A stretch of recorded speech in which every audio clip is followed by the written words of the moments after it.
चलो प्रेमियों जल्दी चलो, देर मत करो। अब मौसम ठीक है, आप अपनी ये सेवा पूरी करो। धूप में सेवा नहीं हो पाती, गर्मी भी ज़्यादा है, इसलिए रात्रि में सेवा आप सुचारू रूप से कर सकते हैं। चलो कोई भी टेंट आउटीडोरों में नहीं रहेगा, तत्काल आइए आप और इसी सेवा में लग जाइए। चलो प्रेमियों जल्दी चलो, देर मत करो, थोड़ा समय है।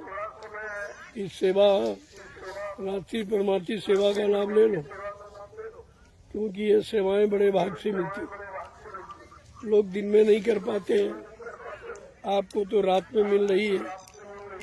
इसलिए इस सेवा से प्रेमियों को चूकना नहीं चाहिए। जय गुरुदेव। जय।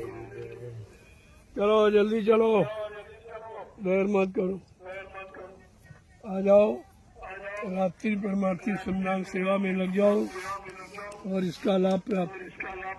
तरह तरह की बीमारी, परेशानियों, दुख तकलीफ, लड़ाई झगड़े, ये परमार्थी श्रमदान सेवा से जाते हैं।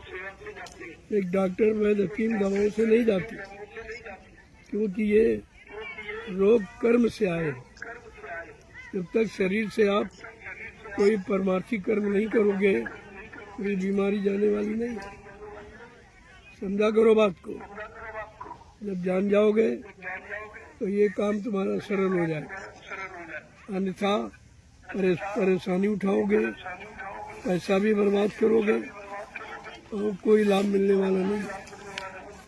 इसीलिए जीवों के दुख तकलीफ को देखकर ये रात्रि परमार्थी श्रमदान सेवा रखी गई है और इसका लाभ सब लोग ले सकते, छोटे बड़े, गरीब अमीर, स्त्री पुरुष, बच्चे, सब इस सेवा में हिस्सा लेकर लाभ उठा सकते हैं।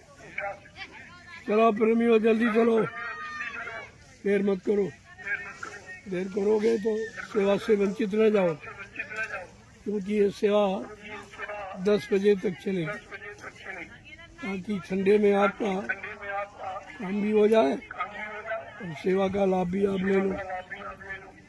आपको चूकना नहीं चाहिए। मैं तो यहीं आके बैठा हूँ और प्रेमियों की सेवा को देख रहा हूँ, कौन कैसी सेवा किस भाव में कर रहा है, क्योंकि भक्ति भाव से होती है, बिना भाव की भक्ति नहीं होती। इसलिए देखने पर पता चलेगा कि आपके भाव रात्रि परमार्थी श्रमदान सेवा के प्रति कैसे हैं, आप समर्पित हो कि नहीं हो, अंदर से तुम्हारे अंदर सेवा का भाव है कि नहीं है, उसी तरह का लाभ मिलेगा। अगर परमार्थी सेवा से चूक गए तो बीमारियां तुम्हारा घर नहीं छोड़ेंगी। कितनी तुम कोशिश कर लो, कितना पैसा खर्च करो, लेकिन बीमारी जाने वाली नहीं, क्योंकि कर्मा रोगाय, रोगाय भोगाय, कर्म से रोग आते हैं और उसका भुगतान करना पड़ता है। अगर परमार्थी सेवा में लगकर भुगतान करते हो तो सहज होगा, पैसा भी बच जाएगा, डॉक्टरों का दरवाजा नहीं खटखटाना पड़ेगा और परेशानियों से आप बच जाओगे। इसलिए सब सोच विचार कर प्रेमियों को परमार्थी लाभ देने के लिए ये रात्रि परमार्थी सेवा रखो। सुबह भी आप करते हो, दिन में भी करते हो, तो रात्रि में क्यों रखा है? क्यों रात में आप ज्यादा करते हो। मौसम ठंडा है, शरीर को आराम मिलेगी और सब कर सकते हैं, किसी को उसी तरह का कोई बहाना नहीं इसमें।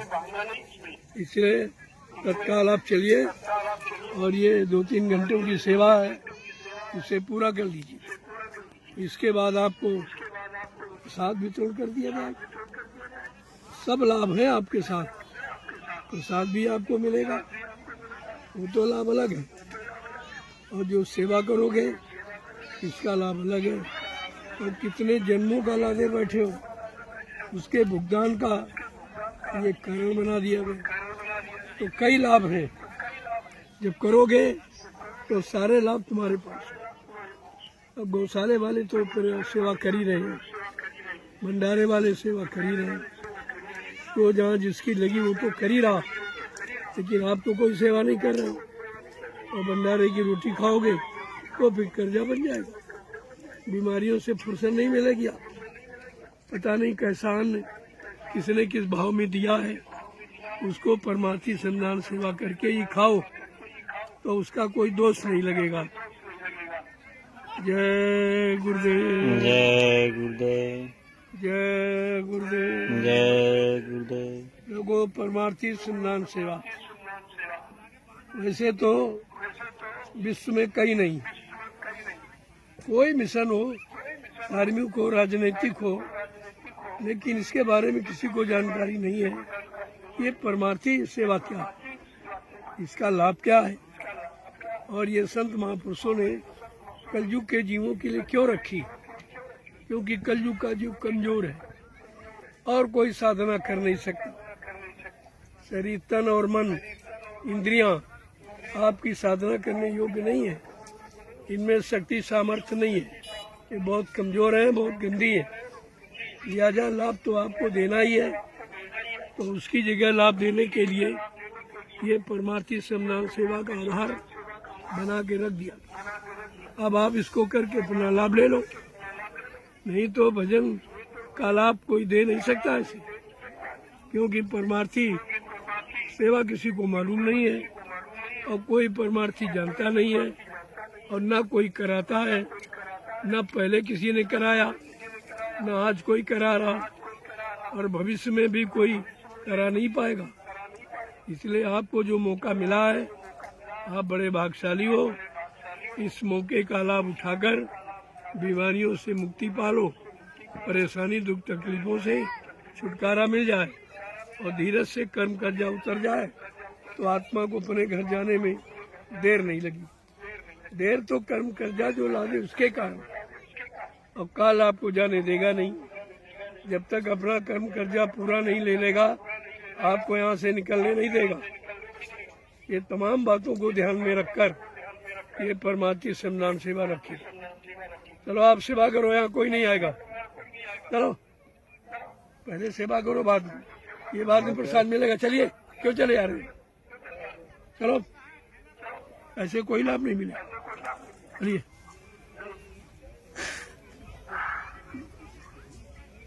परमार्थी संधान सेवा करके जो प्रसाद लोगे वो प्रसाद बन जाएगा, ऐसे तो नाश्ता जलपान हो जाएगा। इसलिए वो लाभ पाने के लिए पहले कर्म करो, बाद में उसका फल ले लो। तो सीधा बिल्कुल है, बगैर कर्म के फल मिलता ही नहीं। कर्म आप करना नहीं चाहते हो और ये जो यहाँ से प्रसाद मिलेगा तो ये प्रसाद नहीं रहेगा, ये काम आने वाला नहीं है। ये नाश्ता पानी करके और कर्जा लाद के चले जाओगे। इसलिए मैंने तुम्हारी तमाम समस्याओं का समाधान ये निकाला है कि अगर प्रेमियों को परमार्थी सेवा में लगा दिया जाए, जिसमें तुम्हारा कोई स्वार्थ नहीं, और सेवा बगैर स्वार्थ के करते नहीं, चाहे परिवार की हो, समाज की हो, देश की हो। आप तो जो भी सेवाएं करते हो या अभी तक की है, उसमें कोई न कोई स्वार्थ आपका छिपा।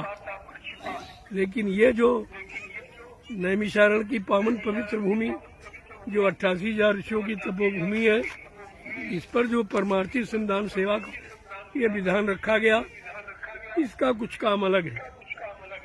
उसे करके अपना काम बना लो।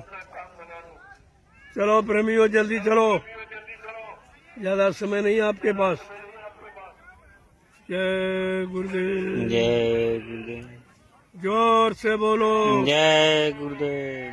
सब मिल बोलो, जय गुरुदेव। बोलना होगा, जय गुरुदेव। अभी से बोलो, जय गुरुदेव। दुख दर्द हरेंगे, जय गुरुदेव। सब कष्ट मिटेंगे, जय गुरुदेव। सुख शांति भी देंगे। जय गुरुदेव। सबके दाता, जय गुरुदेव। सबके मालिक, जय गुरुदेव। प्रेम से बोले जय गुरुदेव। ये नाम नहीं इंसान का, ये नाम है प्रभु का, ये काम नहीं इंसान का। ये काम है अगर प्रभु इंसानों का। का काम होता तो अभी तक इंसानों ने आपको इस सेवा को लगा के और काम का लाभ दे दिया होता। किसी ने नहीं दिया आपको, किसी को मालूम नहीं है। इसलिए ये अनोखा दया का काम है कि आपको दया कैसे मिले, शारीरिक मानसिक ये कष्ट दूर कैसे हो, उसके लिए ये सारी समस्या का समाधान है परमार्थी श्रमदान सेवा। सबसे सेवक धर्म कठोरा और सिर बल चले धर्म असूल। गोस्वामी महाराज लिखते रामचरितमानस में, सबसे कठिन है सेवा, यानी आदेश पालन, हुकुम को तुरंत बजाना, उसमें देरी नहीं करना, कोई टाल मटोल नहीं करना। उसको कहते हैं गुरु भक्ति। इस भक्ति के मुकाबले कोई शक्ति पाने की कोई भक्ति नहीं है। बाकी जितनी भक्ति आपको अभी तक सिखाई गई और सिखाई जा रही है वो सब जड़ भक्ति, उसमें चेतन भक्ति कोई, क्योंकि कागज पत्थर पानी और जल तीर्थ मूर्त यहाँ कोई चेतन नहीं है, सब जड़ है। इसलिए जड़ कभी चेतन का काम नहीं कर सकता, चेतन जड़ का भी काम कर देगी। जड़े करे चेतन, जैसे शरीर जड़ है लेकिन जीवात्मा चेतन है। जब तक तुम्हारे इस मनुष्य शरीर में रहेगी आप शरीर से काम करते रहोगे, और जिस दिन जीवात्मा निकल जाएगी शरीर मुर्दा हो जाएगा, फिर आप कोई काम नहीं कर सकते। ये है चेतन और जड़ की पहचान, और ये अभी तक आज तक किसी ने नहीं बताई, ना कोई राजनीतिक और ना कोई धार्मिक। चार जगत गुरु शंकराचार्य बैठे, लेकिन जड़ भक्ति में वो भी फंसे, उनको भी चेतन भक्ति का राज और रहस्य और लाभ नहीं मालूम। तो जब उन्हीं को नहीं मालूम, अब तुम उन्हीं के सहारे हो, तो तुम्हारा ये काम कौन करे। इसलिए तत्काल नैमिषारण्य की पावन पवित्र भूमि पर आकर परमार्थी सेवा का लाभ प्राप्त कर लीजिए। मैंने हिंदुस्तान के समस्त मत मतांतर मजहब धर्मों, चाहे वो राजनीतिक चाहे वो धार्मिक हो, सबके लिए मैंने अपील और प्रार्थना की है। जो काम आपका किसी ने नहीं किया और कहीं से नहीं हुआ, वो लाभ अब आपको मिलने जा रहा है। 88,000 ऋषियों की तपोभूमि नैमिषारण्य में आप आ जाइए और सेवा का लाभ उठा लीजिए। बाद में मत कहना कि भाई किसी ने बताया नहीं, उस नैमिषारण्य के बारे में किसी ने जानकारी दी नहीं। जानकारी तो रामचरितमानस के उत्तरकांड में बहुत पहले से तीर्थ भर नैमिष विख्याता अति पुनीत साधक सुखदास, बड़ा साफ लिखा। ये तीर्थों का महातीर्थ, तीर्थों का राजा ये नैमिषारण्य, जो 88,000 ऋषियों की तपोभूमि के द्वारा बना, तपस्या करके इसको पावन पवित्र बनाया। और ये भी लिखा कि इस भूमि का लाभ किसको मिलेगा। कहा वो पंडा पुजारी, कोई जड़ पत्थर पूजा कागज पानी की पूजा करने वालों को नहीं, किसको मिलेगा। तो क्या लिखा उन्होंने, साधक सुखदाता, साधना करने वाले। जब किसी संत के साधक नाम की साधना करने के लिए इस स्थान पर आएंगे और अपने गुरु के आदेश का पालन करेंगे, उनको इस भूमि का लाभ मिलेगा। बड़ा साफ शब्दों में लिखा, और जो 550 वर्ष से रामचरितमानस में लिख के बताया जा रहा कि भाई इस भूमि का लाभ किसको मिलेगा, किसको मिलेगा, आप उसकी जानकारी नहीं लेते। यहाँ सैकड़ों गांव बस गए इस भूमि पर, शहर कस्बे बढ़ गए, बस गए, लेकिन जो लाभ रामचरितमानस में लिखा वो किसी को नहीं मिला, क्योंकि आपने उन शब्दों को समझा नहीं। जो संत वाणी गोस्वामी जी महाराज रामचरितमानस ये जो लिखा है वो संत वाणी, ये किसी कुत्ता प्रवक्ता की वाणी नहीं, ये किसी प्रवचन भाषण करने वाले की वाणी नहीं, ये संत महापुरुष जिन्होंने जीवन में किया और करके पाया, और वो सबको ये लाभ देना चाहते हैं कि आप ये चेतन का लाभ सब लोग ले लो। चेतन पूजा का नाम ले लो। जब चेतन माने जो नाम जगाया जाता वो चेतन होता, और जो जगाया गया वो जड़ हो गया, क्योंकि जगाने वाला चला गया, वो नाम जड़ हो गया। अब उस नाम से तुम्हारा वर्तमान में कोई काम नहीं होगा, तुम्हें तो अपने समय का नाम चाहिए। तो इसलिए इस परमार्थी संधान सेवा का लाभ देने के लिए आपको लिए समय से जय गुरुदेव नाम प्रभु का, ये किसी आत्मा महात्मा आदमी इंसान का नहीं है, ये प्रभु का है, और प्रभु की सारी सत्ता है, और सारी सत्ता का मालिक प्रभु है। आज प्रभु का नाम आपको मिला है तो आप अपना लाभ उठा लो, और इस काल की सत्ता से आप अपने घर चले जाओ। इतना अच्छा सरल रास्ता। अब आप लोग जल्दी से इस सेवा में लग जाओ। देखो बैठो उठो मत, बैठने का लाभ नहीं है, लाभ है सेवा करने का।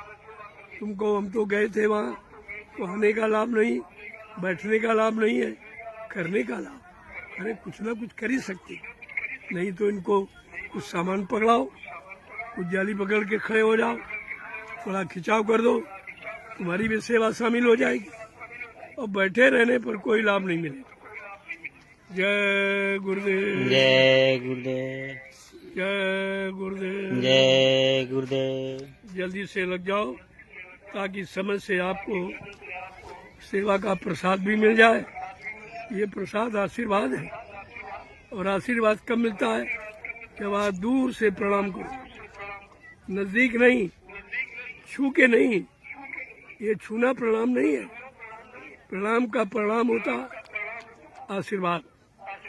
अगर आशीर्वाद चाहते हो तो दूर से रह, तुम जहाँ सेवा कर रहे हो वहीं से प्रणाम करो, तुम्हारा स्वीकार हो जाए।